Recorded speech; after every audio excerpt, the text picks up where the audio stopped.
യാ അയ്യുഹല്ലദീന ആമനൂ ലാ തത്തഖിദൂ അദുവ്വീ വഅദുവ്വകും ഔലിയാ. അല്ലാഹു പറയുന്നു, എന്റെയും നിങ്ങളുടെയും ശത്രുക്കളെ നിങ്ങൾ സംരക്ഷകരാക്കല്ലേ. ഒരുത്തനെയും വിശ്വസിക്കല്ലേ, ഒരുത്തനെയും വിശ്വസിക്കല്ലേ. എന്റെയും നിങ്ങളുടെയും ശത്രുക്കളെ നിങ്ങളെ സംരക്ഷകണം ഏർപ്പെടുത്തല്ലേ. അവരെ നിങ്ങളെ സംരക്ഷിക്കൂല, അവരൊരിക്കലും നിങ്ങളെ സംരക്ഷിക്കാൻ വരൂല. നമ്മുടെ വീടിന്റെ മുമ്പിൽ വന്നിട്ട് NRC പഠിപ്പിക്കാൻ വരുന്ന ഫാസിസ്റ്റുകളെ പടിയടച്ച് പിണ്ടം വെച്ചോ, അത് ഇബാദത്താണ്.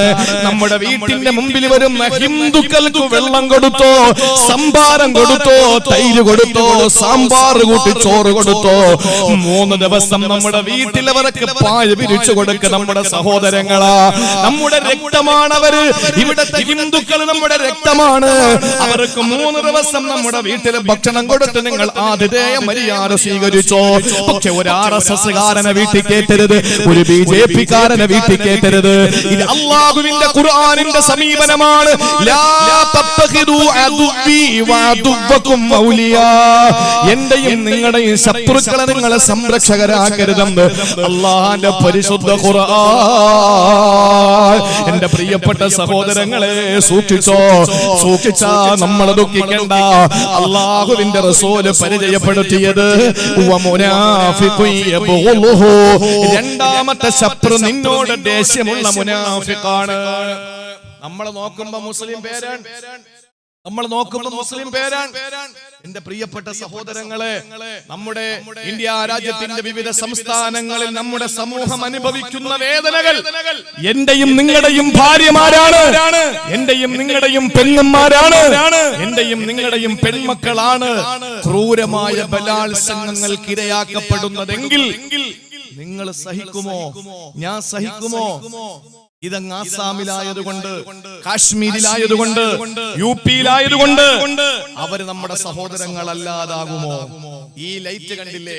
ഈ ലൈറ്റിൽ നിന്ന് അടുത്ത ലൈറ്റിലേക്ക്, അവിടെ നിന്ന് അടുത്ത ലൈറ്റിലേക്ക്, ഇവിടെ ഈ വയറിന്റെ ഏതെങ്കിലും ഒരു ഭാഗം ഒന്ന് കട്ട് ചെയ്താൽ ഇവിടത്തെ ഒരു ലൈറ്റും പിന്നെ കത്തൂല. എന്തുകൊണ്ടാണ്? നമുക്ക് കാണാൻ കഴിയാതെ ഈ ലൈറ്റിൽ നിന്ന് അടുത്ത ലൈറ്റിലേക്കുള്ള ഒരു വിദ്യുത് ശക്തിയുടെ പ്രവാഹമുണ്ട്. ആ ഒരു പ്രവാഹമാണ് ഈ ലൈറ്റുകളെ കത്തിക്കുന്നത്. എന്റെയും നിങ്ങളുടെയും ഇടയിൽ ഒരു പരിശുദ്ധ തൗഹീദ് എന്ന ഈമാൻ എന്ന് പറയുന്ന നമുക്ക് കാണാൻ കഴിയാത്ത ഒരു പ്രവാഹം ഇങ്ങനെ ഓടുകയാ. അതുകൊണ്ടാണ് നിങ്ങൾക്ക് വരുന്ന വിഷമം എന്റെ വിഷമമാകുന്നത്. കാശ്മീരിലെ നമ്മുടെ സഹോദരങ്ങൾ, നമ്മുടെ പ്രിയപ്പെട്ടവർ അനുഭവിക്കുന്ന വിഷമങ്ങൾ നമുക്ക് വിഷമമായില്ലെങ്കിൽ നമ്മൾ മോമിനീങ്ങളല്ല, മോമിനീങ്ങളല്ല.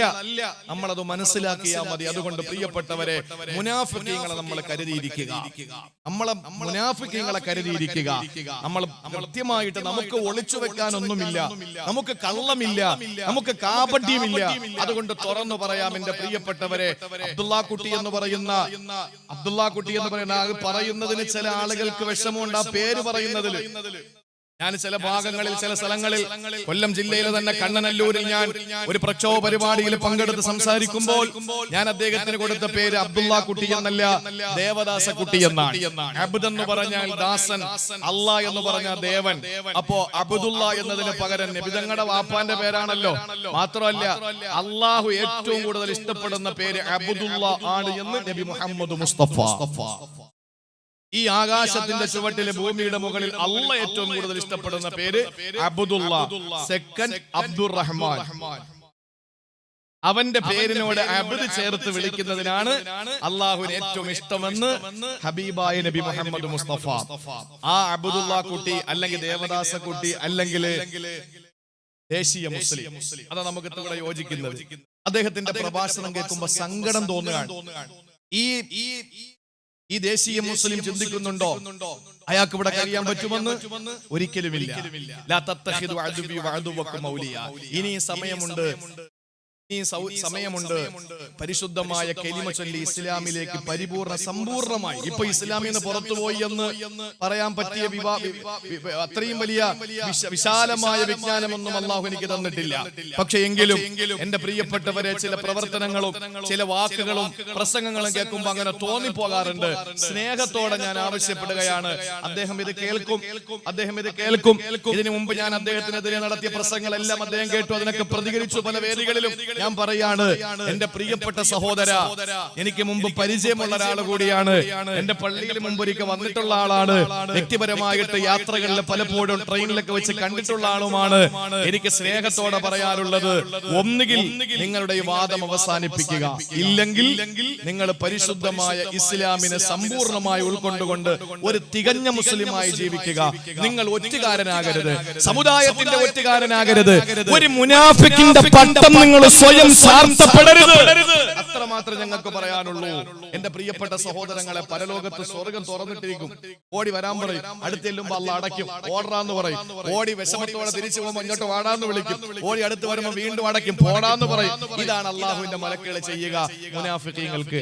ആ ഒരു അവസ്ഥയിൽ പെട്ടുപോകാതെ എന്റെ അബ്ദുള്ള കുട്ടി, ദയവ് ചെയ്ത് ഒന്നുകിൽ നിങ്ങൾ അങ്ങ് BJP ചേർന്നിട്ട് അങ്ങനെ തന്നെ അങ്ങ് ജീവിക്കുക, അല്ലെങ്കിൽ ഇസ്ലാമിലേക്ക് കടന്നു വന്ന് രണ്ട് വള്ളത്തില് രണ്ട് കാല് വെച്ച് ചവിട്ടിയാൽ നമ്മുടെ അര വെച്ച് മുകളിലോട്ട് അങ്ങ് കീറിപ്പോകുന്നതല്ലാതെ ഒരിക്കലും നമുക്ക് സന്തോഷത്തോടെ ജീവിക്കാൻ പറ്റൂല. ഒരിക്കലും നിങ്ങളെ ഇവിടെ നിർത്തി ഞങ്ങളെയൊക്കെ അങ്ങ് പറഞ്ഞു വിടുവെന്ന് ഒരു പേക്കിനാവ് നിങ്ങളെ കാണണ്ട. ഇത്ര മാത്രമേ ഞാൻ പറയുന്നുള്ളൂ. അള്ളാഹുവിന്റെ റസൂല് പറഞ്ഞു, രണ്ടാമത്തെ ഏറ്റവും വലിയ ശത്രു മുനാഫിഖ് യബൂലുഹു, നമ്മളെ എപ്പോഴും ദേഷ്യം പിടിപ്പിക്കുന്ന മുനാഫിഖാണ്. അള്ളാഹു നമ്മളെ കാത്തുരക്ഷിക്കട്ടെ, അള്ളാഹു നമ്മളെ കാത്തുരക്ഷിക്കട്ടെ. ഇനി മൂന്നാമതായിട്ട് റസൂലുള്ള പറയുകയാണ്, ചുരുക്കി പറയാം, 1 മണിക്കൂറായി, 3 എണ്ണം ഉണ്ട്. അള്ളാഹുവിന്റെ റസൂല് പറയുകയാണ്, മൂന്നാമത്തെ ശത്രു, മൂന്നാമത്തെ പ്രതിസന്ധി ഏതെന്നറിയോ? മൂന്നാമത്തേത് വഅദൂനി യുഖാതിലൂ. അല്പമൊന്ന് വിശദീകരിക്കേണ്ടതാണ്. നിന്നെ കൊല്ലാൻ നടക്കുന്ന ശത്രുവാണ്, നിന്നെ കൊല്ലാൻ നടക്കുന്ന ശത്രുവാ. എന്റെ പ്രിയപ്പെട്ടവരെ, ചിന്തിച്ചു നോക്ക്. ഹിന്ദുക്കൾ ഭൂരിപക്ഷമുള്ള രാജ്യത്ത് മുസ്ലിങ്ങളെ പേടിക്കണ്ടെന്ന് പ്രസംഗിക്കുന്നവര് തന്നെ കോഴിക്കോട് കുറ്റിയാടിയിലെ മുദ്രാവാക്യം മുഴക്കിയതെന്താണ്? ഒറ്റ പള്ളികൾ ഞങ്ങൾ വെച്ചേക്കൂലെന്ന്. ഞങ്ങളുടെ ബാബരി മസ്ജിദ് തട്ടി തകർത്ത് തരിപ്പണമാക്കി വർഷങ്ങളോളം കേസ് നടത്തി ഞങ്ങളുടെ കോടിക്കണക്കിന് രൂപ പോയി. എന്നിട്ടും അവസാനം എല്ലാ ജിയോളജിക്കൽ എവിഡൻസും ഞങ്ങൾക്ക് അനുകൂലമായി. എല്ലാം ഞങ്ങൾക്കാണെന്ന് മനസ്സിലാക്കി ചാനലുകൾ നമ്മൾ മാറി കണ്ട് അൽഹംദുലില്ലാ ഞങ്ങളുടെ ഇസ്സത്തിന്റെ അടയാളമായ ബാബരി മസ്ജിദ് ഞങ്ങൾക്ക് കിട്ടുമല്ലോ എന്ന് ചിന്തിച്ചു. ഇത് ചെയ്തവരൊക്കെ ക്രിമിനൽ കുറ്റം ചെയ്തവരാണെന്ന് പറഞ്ഞു കോടതി. എല്ലാം പറഞ്ഞ് ഞങ്ങൾ പ്രതീക്ഷയോടെ ശുഭാപ്തി വിശ്വാസത്തോടെ ഇരിക്കുമ്പോ, ഇല്ല നിങ്ങൾക്ക് എവിടെയെങ്കിലും ഇഷ്ടപ്പെടുന്നിടത്ത് 5 ഏക്കർ തരാ, പള്ളി തരൂലെന്ന് പറഞ്ഞപ്പോൾ ഏതെങ്കിലും ഒരു മുസ്ലിം ഞാൻ വെല്ലുവിളിക്കുകയാണ്, സാക്ഷര കേരളത്തിലെ ഇവിടത്തെ ജനതയോട് വെല്ലുവിളിക്കുകയാണ്, ഇന്ത്യ രാജ്യത്തെ ജനവിഭാഗത്തെ ഞാൻ വെല്ലുവിളിക്കുകയാണ്. ഏതെങ്കിലും ഒരു കോണിലെ ഏതെങ്കിലും ഒരു മുസ്ലിം ക്ഷേത്രത്തിനെതിരെ മുദ്രാവാക്യം മുഴക്കിയിട്ടുണ്ടോ? ഇല്ല. അങ്ങനെ മുഴക്കുന്നവനെ മുസ്ലിം സമുദായം തന്നെ കൈകാര്യം ചെയ്യും. കാരണം എന്താണ്? അതെന്തുകൊണ്ടാണ്? ഞങ്ങളുടെ പള്ളി പോയതിന്റെ വേദന, ഞങ്ങളുടെ രാജ്യത്തിന് ഏറ്റവും ഒരു ക്ഷതം ഇന്ന് ഞങ്ങൾ അനുഭവിക്കുകയാണ്. ഇനി ഒരു ക്ഷേത്രം കൂടെ തകർത്തിട്ട് മറ്റൊരു സമുദായത്തിനെ കണ്ണീര് കുടിപ്പിക്കാൻ ഞങ്ങൾക്ക് കഴിയൂല. ഇന്ത്യ രാജ്യത്തിന് മറ്റൊരു ദുരന്തം കൂടി വരുത്താൻ ഞങ്ങൾ ആഗ്രഹിക്കുന്നില്ല.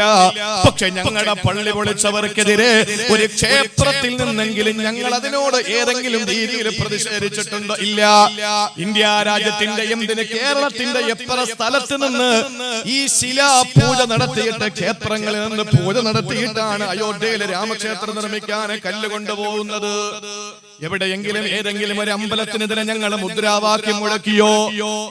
ഞങ്ങളുടെ പ്രിയപ്പെട്ടവരെ നാട്ടിൽ ഓടിക്കണമെന്ന് നാടിന്റെ നാനാഭാഗങ്ങളിൽ പ്രസംഗിക്കുന്ന എംബോക്കികൾക്കെതിരെ ഞങ്ങൾ സമരം ചെയ്തതല്ലാതെ ഏതെങ്കിലും ഒരാളെ ഞങ്ങൾ മോശമായ ഏതെങ്കിലും സഭ്യതയില്ലാത്ത വാക്കുകൊണ്ട് അഭിസംബോധന ചെയ്തിട്ടുണ്ടോ? ഇല്ല. പക്ഷെ എന്താ പറയുന്നത്? ഇനി ഒരു പള്ളിയും കേരളത്തിൽ ഉണ്ടാവൂല. അങ്ങനെ പറയുന്നവന്റെ നാവുണ്ടാവൂലെന്നാ നമുക്ക് തിരിച്ചു പറയാനുള്ളത്.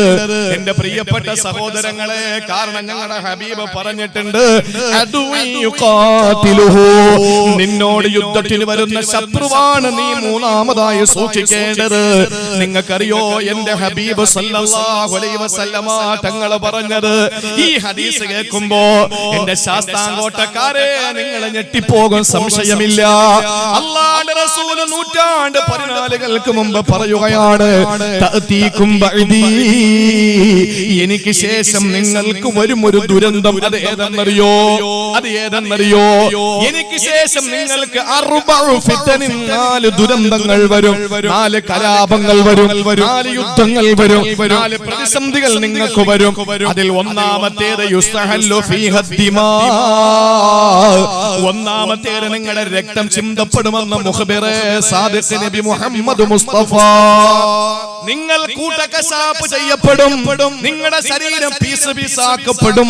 രണ്ടാമത്തേതോ അല്ലാഹുവിന്റെ റസൂൽ പറയുന്നു, യുസ്തഹല്ലു ഫീഹ ദിമാഉ വൽ അംവാലു, നിങ്ങളുടെ ശരീരം പീസ് പീസാക്കപ്പെടുമെന്ന് മാത്രമല്ല നിങ്ങളുടെ സമ്പത്ത് കൂടി കൊള്ളയടിക്കപ്പെടും. രണ്ടാമത്തെ പ്രതിസന്ധി നിങ്ങൾക്ക് വന്നില്ലേ സഹോദരങ്ങളെ?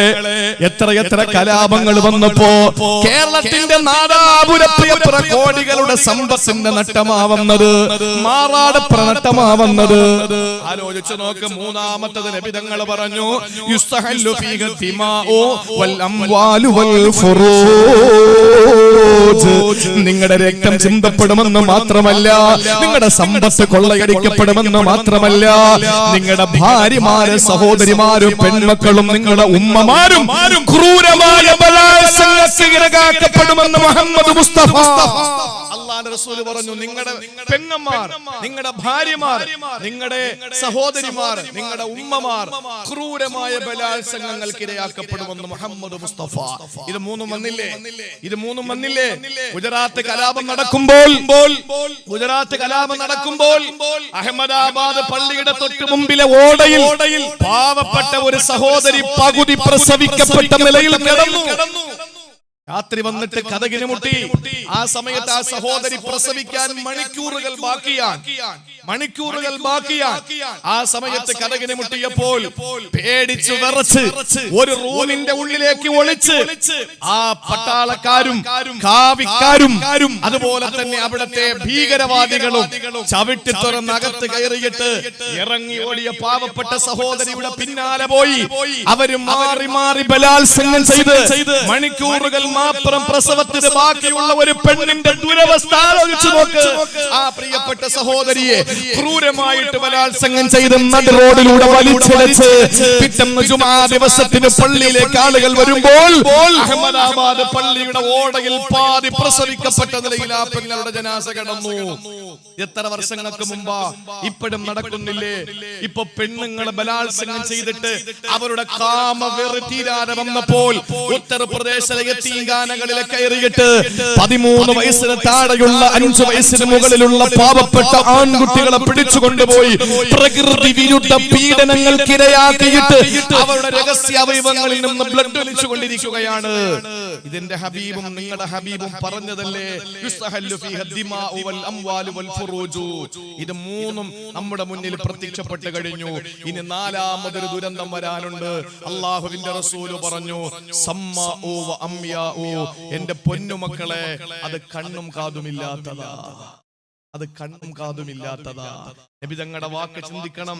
സമ്മാഉ വ അംയാഉ, അത് കണ്ണും കാതുമില്ലാത്തതാ എന്ന് പറഞ്ഞാൽ വിവരണാതീതമാണ്, അചിന്തനീയമാണ്, അവാച്യമാണ്, അനിർവചനീയമാണ്. അതാർക്കും പറയാൻ കഴിയില്ല.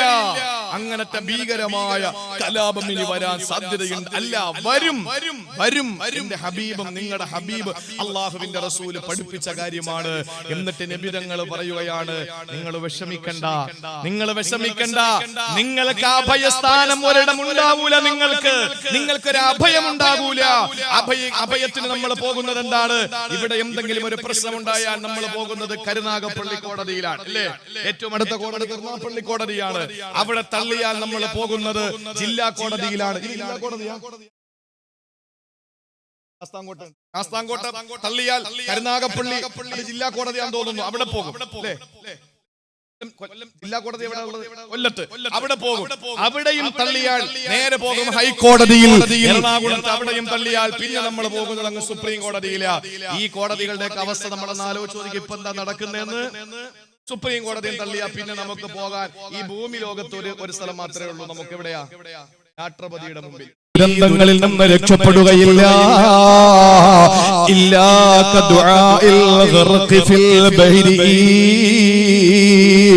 നടുകടലിൽ പെട്ടവന്റെ പ്രാർത്ഥന പോലെ ദുആ ചെയ്യാൽ ദുആ നിങ്ങൾ ചെയ്യണം. എങ്ങനെ ദുആ ചെയ്യണം? സമുദ്രത്തിൽ പെട്ടുപോയവന്റെ ദുആ പോലെ നിങ്ങൾ ദുആ ചെയ്യണം. എന്നാ നിങ്ങൾക്ക് രക്ഷയുണ്ടെന്ന് നബി മുഹമ്മദ് മുസ്തഫ. രാത്രി വന്ന് ഉണർന്നിരിക്കും സഹോദരാ, പാതിരാത്രി വന്ന് ഉറക്കമെഴുന്നേക്കെന്റെ പെങ്ങളെ, എന്നിട്ട് പൊട്ടി പൊട്ടി കരഞ്ഞിട്ട് ദുആ ചെയ്യേ. അല്ലാഹുവേ, വെള്ളക്കാരിൽ നിന്ന് ഞങ്ങളുടെ രാജ്യത്തെ രക്ഷപ്പെടുത്തിയ അല്ലാഹ്, ഈ കൊള്ളക്കാരിൽ നിന്നുകൂടി ഞങ്ങളുടെ രാജ്യത്തെ രക്ഷപ്പെടുത്തണേ റബ്ബേ. ഈ രാജ്യത്തെ ഈ ഭരണാധികാരികളിൽ നിന്ന് ഭരണത്തെ പിടിച്ച് നല്ല ഭരണാധികാരികൾക്ക് കൊടുക്കണേ അല്ലാ. ഇവിടത്തെ മുസ്ലിമിന്, ഹിന്ദുവിന്, ക്രിസ്ത്യാനിക്ക് സമാധാനത്തോടെ ജീവിക്കാൻ ഈ ഹിന്ദുത്വ സവർണമാടമ്പി ഭീകരവാദികളെ ഈ രാജ്യത്ത് നിന്ന് തുരത്തി ഓടിക്കണേ അല്ലാ എന്ന് ദുആരക്ക്. അങ്ങനെ അങ്ങോട്ട് ദുആരക്ക്. കഴിഞ്ഞ ജുമാ ദിവസം മുതൽ എന്റെ പള്ളിയിൽ സെൻട്രൽ ജുമാ മസ്ജിദിൽ നാസിലത്തിന്റെ ഖുനൂത്ത് ആരംഭിച്ചു. കഴിഞ്ഞ ജുമാക്ക് ജുമാ നമസ്കാരം മുതൽ ഇന്ന് ഇശാ നമസ്കാരം വരെയും അവിടെ മുടങ്ങിയിട്ടില്ല. ഇൻഷാ അല്ലാഹ് എന്റെ പ്രിയപ്പെട്ട സഹോദരങ്ങളെ, നമ്മുടെ ദുആകൾ നമസ്കാരത്തിൽ എങ്ങനെ ദ്വാരക്കണം? എങ്ങനെ ദ്വാരക്കണം? നമസ്കാരം കഴിഞ്ഞ് ദ്വാരക്കായിരിക്കുന്നത് പോലെ ഇരുന്നാ പോരാ. കൈ ഇങ്ങനെ മടിയിലിട്ട് ബൈനഹുമാ ബർസഖുല്ലാ അങ്ങനെ ഇരുന്നിട്ട് ദ്വാരത്തിട്ട് കാര്യമില്ല. നമ്മൾ ദുആ ചെയ്യേണ്ടത് എങ്ങനെയാണ്? പ്രിയപ്പെട്ട ഭാര്യ ലേബർ റൂമിൽ കിടക്കുമ്പോ പുറത്ത് നിൽക്കുന്ന ഭർത്താവിന്റെ മനസ്ഥിതി പോരാ. ഭാര്യ മരിച്ചാ വേറെ പെണ്ണ്, അതാണ് അല്ലേ? ഇരിക്കേണ്ടാണ് നിങ്ങൾക്ക്. എന്റെ പ്രിയപ്പെട്ടവരെ, എന്റെ പ്രിയപ്പെട്ട മക്കൾക്ക് ഒരു രോഗം വരുമ്പോ ദുആ ചെയ്യുന്നത് പോലെയോ? ഇല്ല. എന്റെ മക്കൾക്ക് രോഗം അല്ലാഹു മാറ്റാൻ തീരുമാനമല്ലെങ്കിൽ അവര് സങ്കടപ്പെടാതെ വിഷമിക്കാതെ റബ്ബനെ തിരിച്ചെടുക്ക് എന്ന് പറയുന്ന വാപ്പ, അതും പറ്റൂല. പിന്നുള്ള ദുആ എങ്ങനെയാണ്? കടലിൽ അകപ്പെട്ടു പോയവൻ ദുനിയാവുമായിട്ട് വേറെ ഒന്നും ചിന്തിക്കൂല. അവന്റെ ദുആ, പടച്ചവനെ അടുത്ത തിരമാലയിലെങ്കിലും എന്നെ അടുത്ത് കരയിൽ കൊണ്ടുപോകണം എന്നുള്ള പ്രാണവേദനയിലുള്ള പ്രാർത്ഥന. അത് ദുആ ചെയ്താൽ നിങ്ങൾക്ക് രക്ഷപ്പെടാൻ കഴിയുമെന്ന് ഒരു അധികാരിയുടെയും അധികാര കസേര കുലുങ്ങാതിരിക്കൂല. ഒരു സ്വേച്ഛാധിപതിയുടെയും കസേര കുലുങ്ങാതിരിക്കൂല. അതുകൊണ്ട് ശക്തമായ ഭാഷയിൽ ദുആ ചെയ്യണമെന്ന് ആദരവായ പ്രവാചകൻ നബി മുഹമ്മദ് മുസ്തഫ. എന്റെ പ്രിയപ്പെട്ടവരെ, മൂന്നാമത്തെ ശത്രുവാണ് നിങ്ങളെ കൊല്ലാൻ നടക്കുന്ന ശത്രുവാണ് നിങ്ങൾ അഭിമുഖീകരിക്കേണ്ടത്. റിയോ ബദ്റു സുഗ്റ എന്ന് പറയുന്ന ഇന്ന് ബഹുമാനപ്പെട്ട ശൈഖുൽ ജാമിഅ മന്നാനിയുടെ മുഹത്തമായ ആദരണീയനായ ഇന്ന് ജീവിച്ചിരിക്കുന്ന ഏറ്റവും വലിയ തസവ്വുഫിന്റെ ഉന്നതമായ മേഖലകളിലേക്ക് കടന്നുപോയി ഇന്നും ഒരു ഫോട്ടോ ഒരു മനുഷ്യന്റെ കയ്യിലില്ലാത്ത ജാമിഅ മന്നാനിയുടെ മുഹത്തമായ എന്റെ പ്രിയപ്പെട്ടവരെ, തമിഴ്നാട് സ്റ്റേറ്റിന്റെയും കേരള സ്റ്റേറ്റിന്റെയും 10,000-കണക്കിന് ആളുകൾക്ക് ആശാ കേന്ദ്രമായ ആദരണീയനായ ശൈഖുനാ എ.ടി. മമ്മിക്കുട്ടി ഹദ്റത്ത് മഹാനവറുകൾ, എന്റെ പ്രിയപ്പെട്ടവരെ, ആറ്റാശ്ശേരി അതിരാമ്പട്ടണം ഉസ്താദ് എന്നൊക്കെ ഞങ്ങൾ വിളിക്കുന്ന ബഹുമാനപ്പെട്ട ഉസ്താദ് അവറുകൾ ഇന്നൊരു 5 മിനിറ്റുള്ള ഒരു വോയിസ് പുറത്തുവിട്ടിട്ടുണ്ട്. നിങ്ങളത് കേൾക്കണം. കേൾക്കാൻ നിങ്ങൾക്ക് വാട്സപ്പ് ഒന്നും കിട്ടിയിട്ടില്ല, നിങ്ങളുടെ മെസ്സേജുകളിൽ നിങ്ങളുടെ ഗ്രൂപ്പുകളിൽ വന്നില്ലെങ്കിൽ അത് ഞാൻ ഇവിടെ പറയാണ്. എന്റെ പ്രിയപ്പെട്ടവരെ, നമ്മുടെ ജീവിതത്തിൽ നിങ്ങൾ ഒരു ദിവസം പോലും മുടങ്ങാതെ ചെയ്യണം. ഇതൊരു നെവർ മൈൻഡ് ആയിട്ട് കാണരുത്. സൂറത്തു ആലു ഇംറാൻ എടുക്ക്, എന്നിട്ട് അതിന്റെ 173-ാമത്തെ ആയത്തെടുക്ക്. അള്ളാഹുവിന്റെ പരിശുദ്ധമായ ഖുർആൻ 173-ാമത്തെ ആയത്ത് സൂറത്തു ആലു ഇംറാനിൽ അള്ളാഹു പറയുന്നത്, അല്ലദീന ഖാല ലഹുമുൻ നാസു ഇന്നന്നാസ ഖദ് ജമഉ ലക്കും ഫഖ്ശൗഹും ഫസാദഹും ഈമാനാ വഖാലൂ ഹസ്ബുനല്ലാഹു വനിഅമൽ വകീൽ. എന്റെ സഹോദരിമാരോട് ഞാൻ പറയാണ്, നമ്മളത് പേടിക്കുന്നതല്ല. അധികാരമുള്ളവൻ എന്തുമാകാം. ഇവിടെ കലാപങ്ങൾ ഉണ്ടാവും. ഒരിക്കലും നമ്മുടെ വീട്ടിൽ വന്ന് നമ്മുടെ മക്കളെ പിടിച്ചിറക്കി നമ്മുടെ പള്ളികൾ തകർക്കുമ്പോ നമ്മൾ ആരും നോക്കി നിൽക്കൂല, നോക്കി നിൽക്കാൻ നമുക്ക് കഴിയൂല. അപ്പൊ അതുകൊണ്ട് തന്നെ ഇവിടെ കലാപങ്ങൾ ഉണ്ടാവും. ഞങ്ങൾ മരിച്ചാൽ അൽഹംദുലില്ലാ അടുത്ത നിമിഷം മുതൽ ഞങ്ങൾ ജീവിതത്തിൽ അനുഭവിച്ച ത്യാഗങ്ങൾക്ക് പ്രതിഫലം കിട്ടുകയാണ്. അതുകൊണ്ട് മരിക്കാൻ മുസ്ലിമിന് പേടിയില്ല. അപ്പൊ അതുകൊണ്ട് തന്നെ പ്രതികരിക്കാൻ നമുക്ക് ഒരിക്കലും രണ്ടാമതൊന്ന് ചിന്തിക്കേണ്ടി വരൂല. അങ്ങനെ വരുമ്പോ നമ്മുടെ രാജ്യത്തിന്റെ പ്രൗഢി നഷ്ടപ്പെടും. അതുകൊണ്ട് അതൊന്നും ഇല്ലാതെ ഈ ഹയവാന്മാരുടെ എല്ലാ തീരുമാനങ്ങളും പിൻവലിക്കാൻ വേണ്ടിയിട്ട് നിങ്ങൾ ദുആ ചെയ്യാനാണ് ഈ കാര്യം നിങ്ങൾ ശ്രദ്ധയിൽപ്പെടുത്താൻ ഞാൻ ഉദ്ദേശിക്കുന്നത്. മഹാനായ റസൂലുള്ളാഹി സ്വല്ലല്ലാഹു അലൈഹി വസല്ലമ തങ്ങൾ പ്രിയപ്പെട്ട സഹാബത്തുമൊത്ത് ഹിജ്റ 2 ബദർ കഴിഞ്ഞു, ഹിജ്റ 3 ഉഹദ് കഴിഞ്ഞു. ഉഹദ് കഴിഞ്ഞ് പോകുമ്പോൾ അബൂ സുഫിയാനും കൂട്ടരും പറഞ്ഞു, മുഹമ്മദേ അടുത്ത കൊല്ലം ബദറിൽ കാണാടാ, നിന്നെ നോക്കിക്കോ ഞങ്ങള് എന്ന് പറഞ്ഞു. അള്ളാഹുവിന്റെ റസൂല് പറഞ്ഞു പൊക്കോ എന്ന് പറഞ്ഞു. വർഷം 1 കഴിയാറായി. ആ സമയത്ത് മക്കയിൽ കൊടിയ ദാരിദ്ര്യം പിടിപെട്ടു. ഇവര് വാക്ക് പറഞ്ഞാൽ അടുത്ത വർഷം ഞങ്ങൾ എടുത്തോളാം. പക്ഷേ അവിടത്തെ അങ്ങനെയാണ്, ഈ ദുരഭിമാനം ഭയങ്കരമാണ്. അപ്പൊ അതുകൊണ്ട് തന്നെ പിറ്റേ വർഷം വന്നില്ലെങ്കിൽ അവർക്ക് നാണക്കേടാണ്. അപ്പൊ അതുകൊണ്ട് ദാരിദ്ര്യവും കട്ടപ്പാടും കൊടിയ ക്ഷാമവും അനുഭവപ്പെട്ടു മക്കയിൽ. 3-ാം വർഷം, ഹിജ്റയുടെ 3-ാം വർഷം. അന്ന് നബിതങ്ങൾക്ക് വയസ്സ് 56. എന്റെ പ്രിയപ്പെട്ട സഹോദരങ്ങളെ, അതുകൊണ്ട് ഒരാളെ വിട്ടിട്ട് പറഞ്ഞു, നീ ചെന്നിട്ട് മുഹമ്മദിനെയും കൂട്ടരെയും ഒന്ന് പേടിപ്പിക്കും, ഞങ്ങൾ എല്ലാ സൗകര്യങ്ങളോടും വരാൻ വേണ്ടി നിൽക്കുകയാണെന്ന് പറ. അവര് പേടിച്ചിട്ട് പിൻവാങ്ങും. അങ്ങനെ പിൻവാങ്ങിയാൽ നമുക്ക് പോണ്ടല്ലോ. നമ്മുടെ കയ്യിലാ കുറവുള്ളത്. ഇപ്പൊ പോയി അടിക്കാനുള്ള മാനസിക ശേഷിയും ശാരീരിക ശേഷിയും പണമോ ഒന്നും നമ്മളതിൽ ഇല്ല. അതുകൊണ്ട് നീ പോയിട്ടൊന്ന് വരട്ടവരെ, അപ്പോഴേക്കും അവര് പിന്മാറും, നമുക്ക് സ്വസ്ഥമായിട്ട് ഇവിടെ കഴിയാം, നാണക്കേടിൽ നിന്ന് രക്ഷപ്പെടാന്ന് പറഞ്ഞു. അങ്ങനെ ഇയാള് വന്നിട്ട് ചന്തയിലും മാർക്കറ്റിലും ഒക്കെ നിന്ന് സഹാബാക്കളടുത്ത് പറഞ്ഞു, അബൂ സുഫിയാന്റെ നേതൃത്വത്തിൽ വരാൻ പോവാ, ഞാനിപ്പോ അവിടെ നിന്ന് വരികയാണ്. വല്ലാത്ത ഒരു ഭീകരമാണ് മക്കളെ, നടക്കാൻ പോകുന്ന പറയാൻ പറ്റൂല കേട്ടോ, നിങ്ങളെ മൂക്കി കയറ്റിക്കളയും എന്നൊക്കെ പറഞ്ഞ് ഇങ്ങനെ പേടിപ്പിച്ചപ്പോൾ സഹാബാക്കൾ പറഞ്ഞു പോടാ. ഫഖാലു ഹസ്ബുനല്ലാഹു വനിഅമൽ വകീൽ ഫസാദഹും ഈമാന. ഇതങ്ങോട്ട് കേൾക്കുമ്പോൾ അങ്ങോട്ട് ഈമാൻ തിളച്ചങ്ങ് പൊങ്ങി സഹാബത്തിന്. അവർ പറഞ്ഞു ഖാലു ഹസ്ബുനല്ലാഹു വനിഅമൽ വകീൽ, അല്ലാഹ് അമ്മ കണ്ടാ പോടാ നിന്റെ ജോലി വെക്കുന്നിട്ടെന്ന് പറഞ്ഞു. അങ്ങനെ നിവർത്തിയില്ലാതെ അവരവിടെ നിന്ന് തിരിച്ചു. നബിയും സഹാബാക്കളും യുദ്ധത്തിന് എല്ലാ സൗകര്യങ്ങളും ഒരുക്കിയിട്ട് ബദറിലെത്തി. ആ ബദറിൽ ഹിജ്റയുടെ 3-ാം വർഷമാണ്. ബദറിലെത്തി 4-ാം വർഷമാണ്. 3-ൽ ഉഹദ് കടന്നു. 4-ാം വർഷമാണ്. 57 വയസ്സ് നബിതങ്ങൾക്ക്. അങ്ങനെ ബദറിലേക്ക് എത്തുന്ന സമയത്തിന്റെ പ്രിയപ്പെട്ട സഹോദരങ്ങളെ, ആ ബദറിലേക്ക് എത്തി. ആ ബദറിന്റെ ഭാഗത്ത് വന്ന് തമ്പടിച്ചു. അവിടെ നിൽക്കുമ്പോ അവര് പാതി വഴിയിൽ വന്ന് പോയ രക്ഷയില്ലെന്ന് പറഞ്ഞിട്ട് കുറച്ച് ദിവസം അവര് തിരിച്ചങ്ങ് മക്കയിലേക്ക് പോയി. നബിതങ്ങളും സഹാബാക്കളും 8 ദിവസത്തോളം അവിടെ കഴിഞ്ഞു എന്നാണ് പറയപ്പെടുന്നത്. അഭിപ്രായ വ്യത്യാസം എണ്ണങ്ങളിലുണ്ടെങ്കിൽ പോലും അവിടെ കഴിഞ്ഞ് കൊണ്ടുപോയ സാധനങ്ങളൊക്കെ അവിടെ കച്ചവടം ചെയ്ത് യാത്രക്കാർക്കും വഴിയെ പോകുന്ന കാഫിലകൾക്കൊക്കെ യാത്രക്കാർക്കൊക്കെ കച്ചവടം ചെയ്ത് നല്ല പണം ഉണ്ടാക്കിയിട്ട് തിരിച്ച് നബിതങ്ങൾ വന്നു. അതാണ് ഒരു വിപത്തും അവർക്ക് വന്നില്ല. അള്ളാഹുവിന്റെ ഹബീബ് നല്ല ലാഭം ഉണ്ടാക്കിക്കൊണ്ട് മടങ്ങിപ്പോയി. ഇതാണ് ഈ സൂറയിൽ ഈ ആയത്തുകളിൽ പറയുന്നത്. ഇതിന് പറയുന്ന പേരാണ് ബദർ സുഗ്റ. അതുകൊണ്ട് തന്നെ എന്റെ പ്രിയപ്പെട്ടവരെ, മശായിഖുമാരിൽ നിന്ന് ഇജാസത്ത് കിട്ടിയത്, പ്രത്യേകിച്ച് അബുൽ ഹസൻ ഷാദുലി റളിയല്ലാഹു അൻഹു അടക്കമുള്ള മഹാന്മാരിൽ നിന്ന് പിന്നെ അവരുടെ ഇജാസത്തായി കിട്ടിയ ഒരു കാര്യമാണ്. അള്ളാഹുവിന്റെ ഹബീബിന്റെ പ്രിയപ്പെട്ട ആഷിഖായ നമ്മുടെ ബഹുമാനപ്പെട്ട ഉസ്താദ് അവറുകൾ ഇന്നലെയൊക്കെ വോയിസ് ഇട്ടിട്ടുണ്ട്. എന്റെ പ്രിയപ്പെട്ടവരെ, എല്ലാവരും ശ്രദ്ധയോടെ കേട്ടോളി. ഒരു ഫാത്തിഹ അഷ്റഫുൽ ഖൽഖിന്റെ പേരിൽ ഓതുക, മറക്കരുത്. ഇത് പ്രത്യേകം ഒന്ന് ഓർത്തോളി. ഇലാ ഹളറത്തി റൂഹി നബിയിന മുഹമ്മദിൻ സ്വല്ലല്ലാഹു അലൈഹി വസല്ലം എന്ന് പറഞ്ഞിട്ടൊരു ഫാത്തിഹ ഓതി നബിതങ്ങൾക്ക് ഹദിയ ചെയ്യുക. രണ്ടാമതൊരു ഫാത്തിഹ നമ്മുടെ മാതാപിതാക്കൾ, നമ്മുടെ മശായിഖുമാര്, പ്രത്യേകിച്ച് അസ്ഹാബുൽ ബദറിന് അവർക്ക് വേണ്ടിയിട്ട് നമ്മൾ ഹദിയ ചെയ്തൊരു ഫാത്തിഹ കൂടി ഓതുക. മൂന്നാമത് അബുൽ ഹസൻ ഷാദുലി തങ്ങൾക്ക് വേണ്ടി ഒരു ഫാത്തിഹ ഓതുക. മറന്നു പോകുന്നവർ അത് മറന്നുപോയാൽ ഇനി പറയുന്നത് മറക്കാതിരിക്കുക. എന്നിട്ട് നിങ്ങൾ ഈ ആയത്ത് ഓതുക. ഏതാ? മഹത്തായ സൂറത്ത് ആലി ഇംറാന്റെ ഈ ആയത്ത്. അല്ലദീന ഖാല ലഹും 173 ആണ്, മറക്കരുത്. ആലി ഇംറാൻ 173.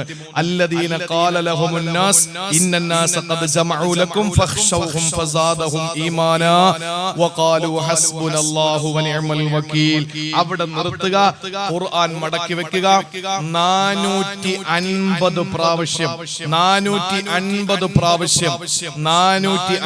പ്രാവശ്യം ഹസ്ബുനല്ലാഹു വ നിഅമൽ വകീൽ, ഹസ്ബുനല്ലാഹു വ നിഅമൽ വകീൽ, ഹസ്ബുനല്ലാഹു വ നിഅമൽ വകീൽ എന്ന 450 പൂർത്തിയാക്കുമ്പോൾ ഖുർആൻ ശരീഫ് വീണ്ടും എടുക്കണം. അതിന്റെ അടുത്ത ആയത്ത് ഫൻഖലബൂ ബിനിഅമത്തിൻ മിനല്ലാഹി വ ഫളലിൻ ലം യംസസുഹും സൂഉൻ വത്തബഉ റിളവാനല്ലാഹി വല്ലാഹു ദൂ ഫളലിൻ അളീം എന്ന് പറയുന്ന ആയത്ത് 3 പ്രാവശ്യം ഓതി അവസാനിപ്പിക്കുക. എല്ലാ ദിവസവും മുടങ്ങാതെ ഒരു വട്ടം. നമുക്ക് കുറച്ച് സമയമേ വേണ്ടി വരുള്ളൂ. കഴിയുന്നവർ എല്ലാ ദിവസവും ചെയ്യുക. നമ്മുടെ ജീവിതത്തിൽ ഇൻഷാ അല്ലാഹ് ഇത് പതിവാക്കുക. അത് ഇതിനു വേണ്ടിയിട്ടല്ല, ഏത് കാര്യങ്ങൾക്കും. മഅദനി ഉസ്താദ് എന്റെ ഉമ്മയെ സർജറി ചെയ്യാൻ വേണ്ടിയിട്ട് ഹോസ്പിറ്റലിൽ കയറ്റുമ്പോ, ശ്രീചിത്ര മെഡിക്കൽ കോളേജിൽ ഓപ്പറേഷന് കയറ്റുമ്പോ മഅദനി ഉസ്താദ് എന്നോട് വിളിച്ചിട്ട് ഇത് ഓതാൻ പറഞ്ഞു. ഞാൻ ഓതി തീരുമ്പോഴേക്കും ഓപ്പറേഷൻ സക്സസ് ആയി, പരിപൂർണ വിജയം, അൽഹംദുലില്ലാഹ്. ഇതൊക്കെ നമ്മൾ അനുഭവിക്കുന്ന ഏത് പ്രയാസങ്ങൾക്കും ഇത് നല്ലതാണ്.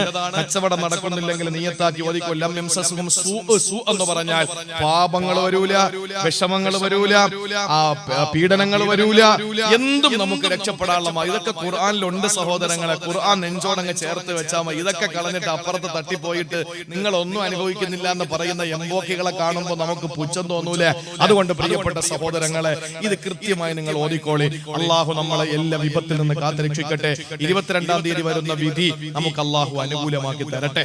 നമുക്ക് വേറെ ഒന്നും വേണ്ട. അവർ എന്നെ ഭരിച്ചോട്ടെ. നിങ്ങൾ എന്നെ ഇരിലായോമിൽ ഖിയാമ ഭരിച്ചോളി. നിങ്ങൾ എന്നെ ആഭ്യന്തരമന്ത്രി, നിങ്ങൾ എന്നെ പ്രധാനമന്ത്രി. തട്ടിപ്പിൽ നിങ്ങൾ വന്നല്ലേ? തട്ടിപ്പിൽ വന്നതല്ലേ? ഇപ്പൊ ബാലറ്റ് പേപ്പർ ഇട്ട് നിങ്ങൾക്ക് വോട്ട് ചോദിക്കാൻ പറ്റുമോ? 4 പേരെ കിട്ടൂലല്ലോ. സ്വന്തം ഭാര്യമാർ ആർക്കും ഇല്ലല്ലോ. ഉണ്ടെങ്കിൽ തന്നെ അവരെ പോലും കിട്ടൂല. നിങ്ങൾക്ക് അവരുടെ വോട്ട് പോലും കിട്ടൂല. ഇത് തട്ടിപ്പിൽ കോടികൾ മുടക്കിയിട്ട് നമ്മൾ ഗൗരവത്തിൽ മനസ്സിലാക്കണം. നമ്മുടെ സമരം ഇനി ഈ NRCയും MPRും അതുപോലെ CAA-ക്കെതിരെ മാത്രമല്ല, നമ്മുടെ സമരം ഇനി ഒന്നുകൂടി നമ്മൾ മുന്നോട്ട് വെക്കണം. ബാലറ്റ് പേപ്പറിലെ ബാലറ്റ് പെട്ടിയിലിടുന്ന ഇലക്ഷനായി മാറണം. ഈ മെഷീൻ സംവിധാനം മാറ്റണം. ഇല്ലെങ്കിൽ എത്ര കാലം കഴിഞ്ഞാലും ഭീകരമായ നിലയിൽ ഭൂരിപക്ഷത്തോടും മൃഗീയ ഭൂരിപക്ഷത്തോടെ അവർ വീണ്ടും വരും, സംശയമില്ല. നമുക്ക് വേണ്ടത് മുസ്ലിം സമുദായത്തിന്റെ വിജയമല്ല, ഇന്ത്യയുടെ വിജയമാണ്. അത് മുസ്ലിമിന്റെ വിജയം കൂടെ തന്നെയാണ്. അള്ളാഹു നമുക്ക് നിലനിർത്തി തരട്ടെ. ഇനിയും നാലാമതൊരു ശത്രുവുണ്ട്. അല്ലാഹുവിന്റെ റസൂല് പറയുകയാണ്, നാലാമത്തെ ശത്രു പ്രതിസന്ധി ഏതെന്നറിയോ? ഹബീബായ നബി തങ്ങൾ പറയുകയാ, വശൈത്താനു യുദില്ലുഹു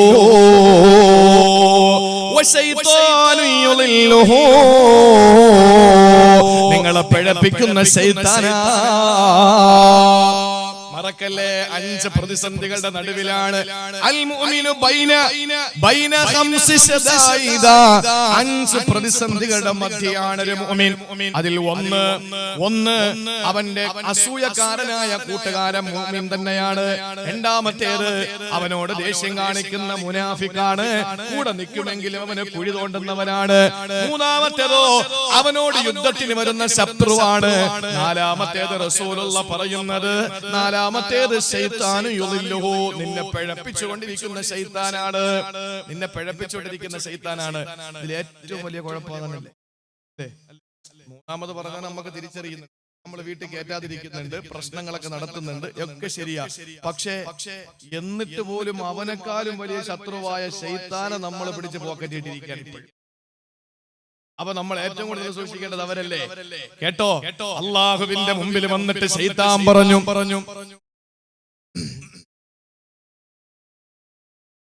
ശൈത്താനെ പടച്ചവന്റെ മുമ്പിൽ വന്നിട്ട് പറയുകയാണ്, എന്റെ ശത്രു മനുഷ്യനാണ്, എന്റെ ശത്രുവിനെ നീ ആദരിച്ചിട്ടുണ്ട്. അള്ളാഹു തന്നെ പറഞ്ഞല്ലോ, വലഖദ് കറംനാ ബനി ആദമ, മനുഷ്യനെ നാം ബഹുമാനിച്ചെന്ന് പറഞ്ഞില്ലേ? അതുകൊണ്ട് അല്ലാഹുവേ, എന്റെ ശത്രുവിനെ നീ ബഹുമാനിച്ച് ആദരിച്ചതല്ലേ? അതുകൊണ്ട് എനിക്ക് അവന്റെ മുമ്പിൽ പിടിച്ചു നിൽക്കാൻ എന്തെങ്കിലും വരം തരണം. അല്ലാഹു പറഞ്ഞു, അതിനെന്താ? ലാ യൂലദു ലക വലദുൻ ഇല്ലാ ലാ യൂലദു ലഹു വലദുൻ ഇല്ലാ വുലിദ ലക വലദു. എടാ മനുഷ്യൻ ഒരു പെണ്ണ് പ്രസവിക്കുമ്പോ നിനക്കും ഒരു കുഞ്ഞുണ്ടാകും പോരെ? ഒരു സ്ഥലത്തൊരു പെണ്ണ് പ്രസവിച്ചാൽ ശൈത്താൻ ഒരു കുട്ടി കൂടെ ഉണ്ടാവുകയാണ്. കാരണം എന്താണ്? പിഴപ്പിക്കാൻ വേണ്ടിയിട്ട് അല്ലാഹു തആല ഒരു ശൈത്താനെ നിങ്ങൾക്ക് അല്ലാഹു കൂടെ തന്നിരിക്കുകയാണ്. എന്റെ ജീവിതത്തിൽ എന്നോടൊപ്പം ഒരു ശൈത്താനുണ്ട്. ആയിഷ ബിവിയോട് നബി തങ്ങൾ പറഞ്ഞു, ആയിഷ, ഓരോ മനുഷ്യന്റെ കൂടെയും ഒരു ഖരീനുണ്ട്, അടുപ്പക്കാരനുണ്ട്. അവനാണ് അവനെ തെറ്റിലേക്ക് കൊണ്ടുപോകുന്നത്. ഒരു മലക്കുമുണ്ട്, ആ മലക്ക് നന്മയിലേക്ക് കൊണ്ടുപോകും. നബി തങ്ങളോട് ആയിഷ ബിവി ചോദിച്ചു, നിങ്ങളുടെ കൂട്ടത്തിലുള്ള ശൈത്താൻ എങ്ങനെ നിങ്ങളെ പിഴപ്പിക്കാറുണ്ടോ എന്ന് ചോദിച്ചു. നബി തങ്ങൾ പറഞ്ഞു, ആയിഷ, എന്റെ കൂടെയുള്ള ശൈത്താൻ മുസ്ലിമാണ് മോളെ എന്ന് പറഞ്ഞു. അപ്പൊ നമ്മുടെ കൂട്ടത്തിലുള്ള ശൈത്താൻ ഏത് മതക്കാരനാണെന്ന് പറയാൻ പറ്റൂല. ഏതായിരുന്നാലും നമ്മളെ പിഴപ്പിക്കാൻ ഒരു ശൈത്താനെ നമ്മൾ പ്രസവിക്കപ്പെടുന്ന സമയത്ത് നമ്മുടെ കൂട്ടത്തിൽ ഉണ്ടാകുമെന്ന് മഹാനായ നബി മുഹമ്മദ് മുസ്തഫ കൂടെ അല്ലാഹു തആല തരികയാണ്. ആ സമയത്ത് ശൈത്താൻ പറഞ്ഞു, പോരാ അത് പോരാ പടച്ചവനെ, പോരാ അല്ലാഹുവേ, എനിക്കൊരു കുഞ്ഞുണ്ടാകുന്നു, ആദമിനൊരു കുഞ്ഞുണ്ടാകുമ്പോ എനിക്കും ഉണ്ടാകുന്നു, ശരി തന്നെ. പക്ഷേ അതില് മാത്രം ഞാൻ തൃപ്തനല്ല അല്ലാ. രണ്ടാമതായിട്ട് അല്ലാഹു ഇബ്ലീസിന് കൊടുത്ത വരം എന്തെന്നറിയോ? എന്നാ നീ കേട്ടോ, നിനക്ക് തജ്രീ മിനി ബിനി ആദമ മജ്റദ്മി, അവന്റെ രക്തവോട്ടം എവിടെയൊക്കെ ഉണ്ടോ അവിടെയൊക്കെ നിനക്ക് കേറിപ്പോവാനുള്ള സ്വാതന്ത്ര്യം തരാൻ പോരെ. മനുഷ്യന്റെ ശരീരത്തിൽ എവിടെയൊക്കെ ബ്ലഡ് സർക്കുലേഷൻ ഉണ്ടോ, രക്തഓട്ടമുണ്ടോ, അവിടെ ഒക്കെ പിശാച് കൂടെ വരാൻ ഞാൻ സ്വാതന്ത്ര്യം തന്നിരിക്കുകയാണ്, എവിടെ വേണോ നിനക്ക് കയറി പോകാം എന്ന് പറഞ്ഞപ്പോ ശൈത്താൻ പറഞ്ഞു, കാര്യം കൊള്ളാം, പക്ഷെ അതിൽ ഞാൻ തൃപ്തനല്ല, എനിക്ക് അത് മാത്രം പോരാ, ഒന്നുകൂടെ തരാൻ പറഞ്ഞു. ആ സമയത്ത് അല്ലാഹു കൊടുക്കുകയാണ് മൂന്നാമതൊരു വരം കൂടി കൊടുത്തു ശൈത്താന്. എന്താണെന്നറിയോ? മൂന്നാമത് കൊടുത്തത് ശാരികുഹും ഫിൽ അംവാലി വൽ ഔലാദ്. ശൈത്താന് അല്ലാഹു മൂന്നാമത് കൊടുത്ത ആനുകൂല്യം ഏതെന്നറിയോ? ശാരികുഹും ഫിൽ അംവാലി വൽ ഔലാദ്. അവന്റെ സമ്പാദ്യത്തിലും അവന്റെ സന്താനങ്ങളിലും നീ പങ്കായിക്കോ. അപ്പൊ ശൈത്താൻ പറഞ്ഞു, ഇത്ര മതി, ഇത് മതി, ഈ മൂന്നാമത് പറഞ്ഞത് മാത്രം മതി എനിക്ക്. എന്താ പറഞ്ഞത്? നമ്മുടെ സമ്പത്തിൽ ശൈത്താൻ കൂടെ പങ്കാവും, നമ്മുടെ സന്താനങ്ങളിലും ശൈത്താൻ കൂടെ പങ്കാവും. അല്ലാഹു കാത്തുരക്ഷിക്കട്ടെ. ശൈത്താൻ മക്കളിൽ പങ്കാവുന്നത് എങ്ങനെയാണ്? ഒരു മനുഷ്യൻ ബിസ്മി ചൊല്ലാതെ അവന്റെ ഭാര്യയെ സമീപിച്ചാൽ അവനോടൊപ്പം അവന്റെ ഭാര്യയെ ശാരീരിക ബന്ധത്തിൽ ഏർപ്പെടാൻ ശൈത്താൻ കൂടെ ഉണ്ടാകും. അതിൽ ഉണ്ടാകുന്ന ഒരു കുഞ്ഞ് അവന്റേതും ശൈത്താന്റേതും കൂടെയാണെന്ന് ആദരവായ നബി മുഹമ്മദ് മുസ്തഫ. അതാണ് പങ്കാവുന്നത്. അത് പോട്ടെ, നമുക്ക് ഇപ്പൊ ചർച്ചയ്ക്ക് വെക്കണ്ട. രണ്ടാമത് പറഞ്ഞത് ഫിൽ അംവാൽ, അവന്റെ ധനത്തിലും പങ്കാളിയാകുമെന്ന. ശൈത്താൻ നമ്മുടെ സമ്പത്തിൽ കൂടി പങ്കാളിയാകുമെന്ന് പഠിപ്പിച്ചില്ലേ? എന്റെ പ്രിയപ്പെട്ടവരെ, കൊട്ടാരങ്ങളെ കെട്ടിപ്പൊക്കുകയാ, പലിശയ്ക്ക് പണമെടുത്തതാണ്, പലിശയ്ക്ക് പണമെടുത്തതാണ്. വീട് വെക്കുന്ന പ്രിയപ്പെട്ടവരെ, പലിശയ്ക്ക് പണമെടുത്തിട്ട് വീട് വെക്കുന്നവന്റെ വീട്ടിനകത്തിരുന്ന് ദുആ ചെയ്തിട്ട് അർത്ഥമുണ്ടോ? ഹസ്ബുനല്ലാഹു വനിഅമൽ വക്കീൽ എന്നല്ല ഏത് പറഞ്ഞാലും അല്ലാഹ് സ്വീകരിക്കൂല. കാരണം അവന്റെ മൽബസും അവന്റെ മത്അമും അവന്റെ മശ്റബും അവന്റെ മസ്കനും ഹറാമാണെങ്കിൽ ഫഅന്നാ യുസ്തജാബു ലഹു, എങ്ങനെ അവന്റെ ദുആ സ്വീകരിക്കുമെന്ന് നബി മുഹമ്മദ് മുസ്തഫ. എത്ര ദുആ ചെയ്താലും അവൻ തിന്നുന്നതും കുടിക്കുന്നതും ഉടുക്കുന്നതും കിടക്കുന്നതും അത് ഹറാമാണെങ്കിൽ എങ്ങനെ അല്ലാഹ് ദുആ സ്വീകരിക്കും? അല്ലാഹ് തന്നെ ചോദിക്കുക, ഞാൻ എങ്ങനെ സ്വീകരിക്കുവാടാ നിന്റെ ദുആ? അല്ലാഹു നമ്മളെ കാക്കട്ടെ. സഹോദരങ്ങളെ, അല്ലാഹുവിന്റെ പള്ളി മനോഹരമാണ്. ആ പള്ളി ഉണ്ടായാൽ മാത്രം പോരാ. ചില പള്ളികൾ അൽഹംദുലില്ലാ, പള്ളികളൊക്കെ നല്ല ഭംഗിയാണ്, നല്ല കാണാൻ നല്ല മനോഹരമായ പള്ളികളാണ് അല്ലേ? നമ്മുടെ നാട്ടിൽ തന്നെ ഉണ്ട് താജ്മഹലിന്റെ മോഡലിൽ പള്ളി, ഷെയ്ഖ് മസ്ജിദ്. എത്ര മനോഹരമാണ്, കണ്ടു നിന്നാ നമ്മൾ ഇങ്ങനെ നിന്നു പോകും. പള്ളികൾ ധാരാളം നമ്മുടെ നാടുകളിലുണ്ട്. ഞാൻ പറയുന്നത് അവിടേക്ക് നിസ്കാരത്തിന് ആളുണ്ട് അൽഹംദുലില്ലാ, കുറവൊന്നുമില്ല. ചില പള്ളികളിൽ പോയി കഴിഞ്ഞാൽ അവസ്ഥ എന്താണെന്നറിയോ? ചില പള്ളികളിൽ പടച്ചവരെ കാണാൻ നല്ല മനോഹരമാണ് പള്ളികൾ, നല്ല രസമുള്ള പള്ളികളാണ്. ചില പള്ളികൾ കാഴ്ചയ്ക്ക് കൗതുകമുള്ളതാ, ജുമഅയ്ക്ക് പോലും പ്രാവ് നിസ്കരിക്കേണ്ടതാ. പാലില്ല പശുവിന് കാഴ്ചയിൽ രസമുണ്ട്. സഹോദരങ്ങളെ, ചിന്തിച്ചു നോക്ക്, വെറും പ്രൗഢിയിൽ മാത്രം ഫലം എന്തുണ്ട്? പാലില്ല പശുവിന് കാഴ്ചയിൽ രസമുണ്ട്. കാണാൻ നല്ല മനോഹരമായ പള്ളിയാണ്, പക്ഷെ നിസ്കരിക്കാൻ ആളില്ല. ജുമയ്ക്ക് നിസ്കരിക്കാനും പ്രാവ് വേണം. പ്രാവ് കൂട്ടങ്ങളാണ് നിസ്കരിക്കാൻ വരുന്നത്. അങ്ങനെ ആയാ പോരാ. നമ്മുടെ നാട്ടിലുള്ള പള്ളി, ആ പള്ളി എന്റെ പ്രിയപ്പെട്ടവരെ നമ്മുടെ സെക്രട്ടേറിയറ്റ് മന്ദിരമാണ്.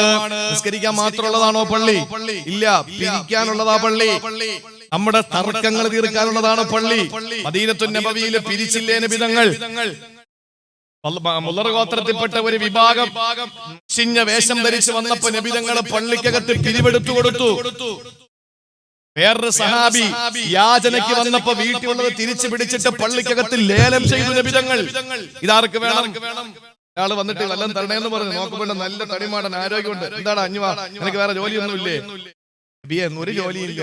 എന്റെ വീട്ടിൽ എന്തുണ്ട്? ഒരു പുതപ്പ് ഒരു പാത്രം എടുത്തോണ്ട് വരാന്ന് പറഞ്ഞു. ഓടിച്ചു വിട്ടു. പുതപ്പും പാത്രം എടുത്തോണ്ട് വന്നപ്പോ രണ്ടും എടുത്ത് വെച്ചിട്ട് നബിതങ്ങൾ ചോദിച്ചു, ഇതാർക്കാ വേണ്ടത്? ഒരു സഹാബി പറഞ്ഞു, രണ്ടും കൂടെ 1 ദിർഹം തരാ. നബി പറഞ്ഞു, പറ്റൂല, ലേലം വിളിക്കുക, 2 ദിർഹം തരാ. എന്നാ പിടിച്ചോ, ബിസ്മില്ലാ. കൊടുത്തു. 2 ദിർഹം വാങ്ങിയിട്ട് പറഞ്ഞു, 1 ദിർഹമിന് നീ ഒരു കോടാലി വാങ്ങ്. 1 ദിർഹം കൊടുത്തൊരു കോടാലി വാങ്ങ്. എന്നിട്ട് 1 ദിർഹമിന് അത്യാവശ്യത്തിനുള്ള സാധനം വാങ്ങിക്കൊള്ളാൻ പറഞ്ഞു. ആ കോടാലി കൊണ്ടുപോയി ഒരാഴ്ച കാട്ടിൽ പോയി വിറക് വെട്ടി പുല്ല് പറിച്ച് മാർക്കറ്റിൽ കൊണ്ടുവന്ന് കച്ചവടം നടത്തിയിട്ട് ഒരാഴ്ച കഴിഞ്ഞ് കാണാൻ പറഞ്ഞു. ഒരാഴ്ച കഴിഞ്ഞിട്ട് വന്ന് നബിതങ്ങളെ കണ്ടിട്ട് പറഞ്ഞു, നബിയേ, ഇപ്പൊ എന്റെ അധ്വാനത്തില് എനിക്ക് കിട്ടുന്ന ആ ഫലം, എനിക്ക് കിട്ടുന്ന പൈസ, അതിൽ വല്ലാത്ത ഒരു സുഖമുണ്ട് നബിയേ എന്ന് പറഞ്ഞു. ദരിദ്രനായ ഒരു മനുഷ്യൻ യാചനയ്ക്ക് വന്നപ്പോ അവന്റെ ആരോഗ്യ സംരക്ഷണത്തിന് തിരികെ ഒരു കോടാലി കൊടുത്ത് മടക്കി വിട്ട് അവനെ ഏറ്റവും നല്ലൊരു വ്യവസായിയാക്കി മാറ്റിയ ലോകത്തിന്റെ ഏറ്റവും നല്ല കാരുണ്യത്തിന്റെ പ്രതീകമാണ് നബി മുഹമ്മദ് മുസ്തഫ. പ്രിയപ്പെട്ട സഹോദരങ്ങളെ, മദീനത്തുൻ നബവി, നമ്മുടെ പള്ളികളൊക്കെ ഇസ്ലാമിന്റെ സെക്രട്ടേറിയറ്റാണ്. എന്ന് പറഞ്ഞാൽ നമ്മുടെ തർക്കങ്ങൾ അതിനകത്ത് തീർക്കണം. പള്ളിക്കകത്താ തുടങ്ങുന്നത്. കടകമ്പോളങ്ങളിൽ കത്തിക്കുത്തിന്റെ തുടക്കം പള്ളിയിലെ തർക്കമാണ്. കുനൂത്ത് എവിടെ ഓതണം, വിരള് എങ്ങനെ അനക്കണം, കൈ എവിടെ കെട്ടണം എന്ന് തുടങ്ങിയിട്ട് ചർച്ചയില് കടത്തിണ്ണകളിൽ കത്തിക്കുത്ത് നടക്കുന്നതിന്റെ തുടക്കം പള്ളിക്കകത്താണ്. അല്ലേ? കടയിൽ തുടങ്ങുന്ന തർക്കത്തിന്റെ പരിഹാരം പള്ളിയിൽ അവസാനിക്കണം. അതാണ് പള്ളി. നമ്മുടെ നാട്ടിലെ ഒരു ഹിന്ദുവിന് പട്ടിണിയാണെന്നറിഞ്ഞാൽ പള്ളിയിലെ ഇമാമും കമ്മിറ്റിക്കാരും കൂടിയിട്ട് പള്ളിക്കകത്ത് നിസ്കരിക്കാൻ വരുന്നവരെന്ന് കളക്ഷൻ എടുത്തിട്ട് ആ വീട്ടിൽ പണം കൊടുക്കണം. ഇല്ലെങ്കിൽ ഈ പള്ളിക്കകത്ത് ഓതുന്ന ഖുർആൻ അർത്ഥമില്ല. ഇവിടെ ഏതെങ്കിലും ഒരു സഹോദര ക്രിസ്ത്യാനി ആകട്ടെ, ഹിന്ദു ആകട്ടെ, പാഴ്സി ആകട്ടെ, ജൂതനാകട്ടെ, ആരും ആകട്ടെ, അവൻ പട്ടിണി കിടക്കുന്നത് അറിഞ്ഞിട്ട് ഈ പള്ളിയിൽ നേർച്ച നടത്തിയാൽ, ഈ പള്ളിയിൽ ഭക്ഷണം വിളമ്പിയാൽ, ഈ പള്ളിക്കകത്ത് പായസം വിളമ്പിയാൽ അത് കുടിക്കുന്നവർക്ക് സുഖം കിട്ടും. പക്ഷേ ദഹിക്കണമെന്നില്ല സഹോദരങ്ങളെ. അതുകൊണ്ട് നമ്മുടെ പള്ളികൾ മനോഹരമാകേണ്ടതുണ്ട്. അള്ളാഹു അനുഗ്രഹിച്ച് എവിടെ തിരിഞ്ഞാലും നമ്മുടെ ഈ പ്രദേശങ്ങൾ, കരുനാഗപ്പള്ളി, ഇങ്ങനെ ശാസ്താംകോട്ട ഈ ഭാഗങ്ങളിൽ ചക്കുവള്ളിക്ക് കഴിഞ്ഞാൽ അൽഹംദുലില്ലാ പിന്നെ അങ്ങോട്ട് പള്ളികളാണ്. പക്ഷെ നമസ്കാരത്തിന് നമ്മുടെ ചെറുപ്പക്കാർ പോണം. ഈ കാലഘട്ടം വളരെ മോശമാണ്. അതുകൊണ്ട് നമ്മളത് നന്നാകി അള്ളാഹു തൗഫീക്ക് നൽകി അനുഗ്രഹിക്കുമാറാവട്ടെ. അതുകൊണ്ട് ഞാൻ പറയാണ്, നമ്മുടെ മുന്നിലുള്ള 4ാമത്തെ ശത്രു ശൈത്താൻ യുദില്ലുഹു, നമ്മളെ പഴപ്പിക്കുന്ന ശൈത്താനാണ് എന്ന് ആദരവായ പ്രവാചകൻ നബി മുഹമ്മദ് മുസ്തഫ. നമസ്കാരത്തിൽ നിന്ന് അലസതയോടെ മാറ്റി നിർത്തുന്ന ശൈത്താന്റെ ജോലിയാ. കാരണം നിന്റെ പണത്തിലും നിന്റെ സമ്പാദ്യത്തിലും ശൈത്താൻ കൂടെ ഷെയറാണ്. അവനും കൂടെ നിന്റെ കച്ചവടത്തിൽ പങ്കാണ്. അതുകൊണ്ട് തന്നെ നിന്നെ പിഴപ്പിച്ചുകൊണ്ടിരിക്കാൻ അള്ളാഹു നമ്മളെ കാത്തുരക്ഷിക്കട്ടെ. നമസ്കാരം കഴിഞ്ഞേ ഉള്ളൂ ബാക്കി എന്തും. എന്റെ പ്രിയപ്പെട്ടവരെ, നമസ്കാരം കഴിഞ്ഞേ ഉള്ളൂ ബാക്കി എന്തും. ഇനി നിങ്ങൾ പെണ്ണിനെ കെട്ടിച്ചു, ശരി, ചില ആളുകൾ പറയുന്നത് എന്താ, ഞാൻ പെണ്ണിനെ കെട്ടിച്ചില്ലേ, പള്ളിക്ക് കൊടുത്തില്ലേ, പള്ളി വെച്ച് കൊടുത്തില്ലേ, നോമ്പ് പിടിക്കുന്നില്ലേ, ഇഫ്താർ നടത്തുന്നില്ലേ, ഒക്കെ ചെയ്യുന്നുണ്ട്. ശരിയാണ് എന്റെ പൊന്നാര സഹോദരങ്ങളെ. ഇതെല്ലാം കൊണ്ട് വണ്ടി വിളിച്ച് നേരെ സ്വർഗത്തിന്റെ മുമ്പിൽ പോയിട്ട് ഇങ്ങനെ നിൽക്കാനേ പറ്റുള്ളൂ. കാരണം താക്കോലെടുത്തില്ല, ചാവി കയ്യിലില്ല. എങ്കിലല്ലേ തുറന്ന് കയറാൻ പറ്റൂ. ചാവി ഏതാ? അസ്സലാത്തു മിഫ്താഹുൽ ജന്ന, സ്വർഗത്തിന്റെ താക്കോല് നിസ്കാരമാണെന്ന് നബി മുഹമ്മദ് മുസ്തഫ. അപ്പൊ അതുണ്ടെങ്കിലേ അകത്തോട്ട് കയറാൻ പറ്റുള്ളൂ. ഇനി വേറെ എന്തില്ലെങ്കിലും നമുക്ക് കയറാൻ പറ്റുമോ എന്ന് തന്നെ നമുക്ക് പ്രതീക്ഷിക്കാം, നിസ്കാരം ഉണ്ടെങ്കിൽ. കാരണം ആദ്യ നിർബന്ധമായത് നിസ്കാരം, ഏറ്റവും അവസാനം നമ്മളിൽ നിന്ന് നഷ്ടപ്പെടുന്നത് നിസ്കാരം, ഏറ്റവും ആദ്യം ഖബർ ചോദ്യം ചെയ്യപ്പെടുന്നത് നിസ്കാരം. ആകെ നമുക്ക് അധികമായി ചെയ്യാൻ കഴിയുന്ന നിസ്കാരമല്ലേ ഉള്ളൂ.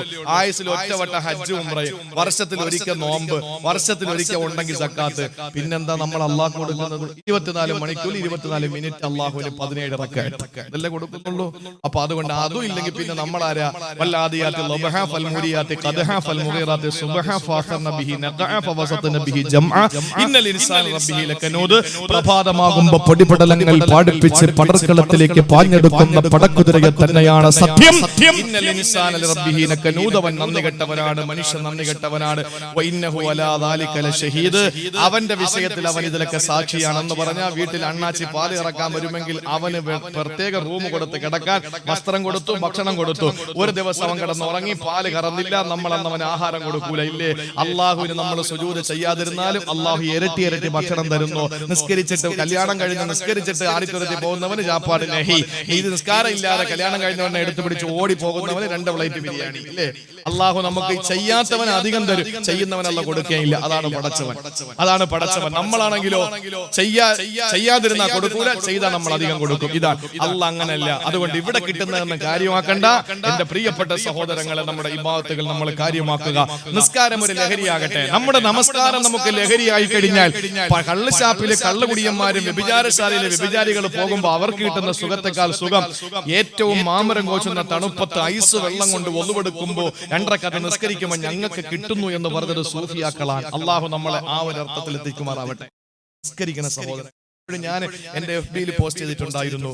ഒരു മത്സരം നടക്കുന്ന, ഒരു യൂത്ത് ഫെസ്റ്റിവൽ നടക്കുന്ന ഒരു കോളേജിലെ സ്കൂളിലെ ഒരു പെൺകുട്ടി അല്ലാഹുവേ ആഗ്രഹിച്ചു പോയി, ആ മോള് നമ്മുടെ മോളായിരുന്നെങ്കിലും, നമുക്ക് ജനിച്ച മകളായിരുന്നെങ്കിലെന്ന്. കൂട്ടുകാരികളൊക്കെ കളിക്കുന്നു, പാടുന്നു, ആടുന്നു, ചാടുന്നു, ഓടുന്നു. അതിനിടയിൽ ഒരു കാർട്ടൂണിന്റെ ഒരു ഭാഗം വിരിച്ചിട്ട് പൊന്നുമോള് നിന്ന് നിസ്കരിക്കുക, 7 വയസ്സുണ്ടാവൂല. ആലോചിച്ച് നോക്കിയേ. കാണുമ്പോ ആ മകൾക്ക് എന്ത് സമ്മാനം കൊടുക്കുമെന്ന് നമ്മൾ ആശങ്കപ്പെട്ടു. അള്ളാഹു നമ്മുടെ മക്കളെയൊക്കെ അങ്ങനെ ആക്കി തരട്ടെ. നിസ്കാരം നമുക്കൊരു ലഹരിയായാൽ അത് നിസ്കരിച്ചില്ലേ ഒരു വിറയൽ വരും. കുടിച്ചില്ലെങ്കിൽ ചില ആളുകൾക്ക് വിറയൽ വരും. ഈ ബീഡി വലിക്കുന്നവർക്ക് സമയാമം വലിച്ചില്ലെങ്കിൽ വിറയൽ വരുന്നത് പോലെ നിസ്കാരം കൃത്യമായി ചെയ്യുന്നവന് ആ സമയത്ത് നിസ്കരിക്കാൻ പറ്റില്ലാത്തൊരു വിറയൽ വരും. അങ്ങനെ ഒരു ലഹരിയിലേക്ക് നമുക്ക് എത്തിച്ചേരണം. അതിന് ശൈത്താനെ അല്ലാഹു തആല നശിപ്പിക്കാനുള്ള എല്ലാ അവസരങ്ങളും അല്ലാഹു നമുക്ക് തരട്ടെ. ഇനി 5ാമതൊരു പ്രതിസന്ധിയുണ്ട്. അത് പറയുമ്പോഴേക്കും 11 ആവും. 9 മണി 11 ഇൻഷാ അല്ലാഹ് നമ്മൾ ദുആ ചെയ്തു. 5ാമതായി അല്ലാഹുവിന്റെ റസൂൽ പറഞ്ഞ പ്രതിസന്ധി ഏതാ? 5ാമതായി റസൂലുള്ളാഹി പറഞ്ഞ പ്രതിസന്ധി ഏതാ? ഈ പറഞ്ഞ 4 ഭീകരമാണ്. അസൂയക്കാരനായ വിശ്വാസിയേക്കാൾ, ഏറ്റവും വലിയ കോപമുള്ള മുനാഫിക്കിനേക്കാൾ, നിന്നെ കൊല്ലാൻ നടക്കുന്ന ശത്രുവിനേക്കാൾ, നിന്റെ ഏറ്റവും വലിയ പിഴപ്പിക്കുന്നതിന്റെ പിന്നിൽ പ്രവർത്തിക്കുന്ന പിശാചിനേക്കാൾ ഏറ്റവും വലിയ ശത്രുവാണ് 5. വഴല് തീർന്നിട്ട് പോകാമെന്ന് നിന്നോട് മലക്ക് പറയുമ്പോ ഇല്ല ഞാൻ പോകുന്നു എന്ന് പറഞ്ഞിട്ട് നിന്റെ ശരീര ഇച്ഛ നിന്നെ കൊണ്ടുപോകുമ്പോ അതാണ് 5ാമത്തെ ശത്രു. ഒന്ന് സുബഹിക്ക് എഴുന്നേക്കാമെന്ന് ചിന്തിക്കുമ്പോ മനസ്സ് പറയുന്നു വേണ്ട, നല്ല തണുപ്പല്ലേ, കുറച്ച് കഴിഞ്ഞേക്കാം. അലാറം കേട്ടു, 5 മിനിറ്റ് ഇടവിട്ട് അലാറം കേൾക്കുമ്പോ ഓഫാക്കി വെച്ച് നീ എഴുന്നേറ്റത് 8 മണിക്കാണ്. സുബ്ഹാനല്ലാഹ്. എല്ലാ ശത്രുവിനേക്കാളും ഭീകരനായ ശത്രു നിന്റെ ശരീര ഇച്ഛയാണ്. അല്ലാഹുവിന്റെ ഖുർആൻ പറഞ്ഞല്ലോ, അമ്മാ മൻ ഖാഫ മഖാമ റബ്ബിഹി. അല്ലാഹുവിന്റെ മുമ്പിൽ നിൽക്കുന്നതിനെ ഭയപ്പെടുന്ന ഒരാൾ, വനഹൻ നഫ്സാനിൽ ഹവാ, അവന് ശരീര ഇച്ഛയോട് പോരാടി വിജയിച്ചു കഴിഞ്ഞാൽ ഫഇന്നൽ ജന്നത ഹിയൽ മഅവാ, അവന് അഭയസ്ഥാന ജന്നത്തുൽ മഅവാ, അഭയസ്ഥാന സ്വർഗ്ഗമാണത്രേ. കൈകൊണ്ട് തൊട്ടാ പൊട്ടിച്ചിരിക്കുന്ന മണിവീണ കമ്പികളുടെ നാദം കൊണ്ട് മുഖരിതമായ അല്ലാഹുവിന്റെ സുഖലോലുപ സ്വർഗ്ഗം നിനക്ക് അഭയമാ. എന്തു ചെയ്താൽ, നിന്റെ ശരീര ഇച്ഛയ്ക്ക് കടിഞ്ഞാണിട്ടാൽ, നിന്റെ ശരീര ഇച്ഛയ്ക്ക് കൂച്ചുവലങ്ങിട്ടാൽ, നിന്റെ ശരീര ഇച്ഛയെ പിടിച്ചു നിർത്തിയാൽ, നിന്റെ മനസ്സെന്ത് പറയുന്നു അതിന് വിരുദ്ധമായി നീ ചെയ്താൽ, അനസെന്ന സഹാബിയാണോ സംശയമുണ്ട്. ഏതോ ഒരു സഹാബി കയ്യിൽ ഇറച്ചിയുമായി വന്നപ്പോ നബി ചോദിച്ചു, എന്താ കയ്യിലുള്ളത്? നബിയെ, കുറച്ചിറച്ചിയാ. എന്താ ഇപ്പൊ അത് വാങ്ങാൻ കാരണം? വല്ലാതെ മനസ്സ് കൊതിക്കുന്നു നബിയെ, ദിവസങ്ങളോളം എന്റെ ആഗ്രഹമാണ് ഇച്ചിരി ഇറച്ചി കഴിക്കണമെന്ന്. ആ സമയത്ത് നബിതങ്ങൾ പറയുന്നു, മനസ്സ് കൊതിക്കുന്നതെല്ലാത്തിനും വഴങ്ങിക്കൊടുക്കല്ലേ, മനസ്സ് കൊതിക്കുന്നതെല്ലാത്തിനും വഴങ്ങിക്കൊടുക്കല്ലേ. നമ്മുടെ മനസ്സ് പറയുന്നതിനെതിരായി നമ്മൾ ചെയ്യാൻ കഴിയോ? അവിടെയാണ് നമുക്ക് ജീവൻ വരുന്നത്, അവിടെയാണ് നമ്മുടെ മാറ്റുയർത്തപ്പെടുന്നത്. അതുകൊണ്ട് പ്രിയപ്പെട്ടവരെ, ഏറ്റവും വലിയ ശത്രുവിനെ പരിചയപ്പെട്ടോ.